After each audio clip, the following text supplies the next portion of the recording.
যিমান সময় আমি ৰেডিয়ে থাকোঁ, এনি টাইম 24 ঘণ্টা ৰেডি থাকোঁ। তাৰপৰা গমায়াতিৰ পৰা ফোন গ'ল, ফোন যোগে আমি খবৰ পাই ইমাৰ্জেঞ্চি আহি পেলাই আমি এই জেগাত উপস্থিত হৈ জুই নিৰ্বাপন কৰোঁ। সোনকালে আমি আহি পাইছোঁ।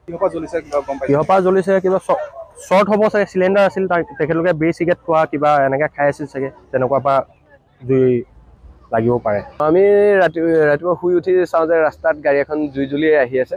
তাৰপিছত হঠাতে ইয়াত ৰাখি আপোনাৰ ফ্ৰাই ব্ৰেকাৰ নমাই দিলে। তাৰপিছত খন্তে 10-5 মিনিটৰ ভিতৰতে আপোনাৰ ফ্ৰাই ব্ৰেকাৰ আহি পাইছে। যথেষ্ট সহায় কৰিছোঁ, ফ্ৰাই ব্ৰেকাৰ লোককেইজনে যথেষ্ট সহায় কৰিছে। আকৌ আমাৰ পাব্লিকেও সহায় কৰিছে। এতিয়াও দেখিব পাৰে দুই এজন পাব্লিকৰ মানুহ লাগি আছে। পুলিচেও সহায় কৰিছে। IC ছাৰে নিজে নিজ হাতেৰে কামত লাগি আছে। আমি IC ছাৰৰ দেখি বেয়া পাই আমি নিজেও হাতে কামে অলপ সহায় কৰিছোঁ।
আপুনি চাই আছে ND24, সৰ্বশ্ৰেষ্ঠ নহয় সৰ্বোত্তমৰ দৌৰ।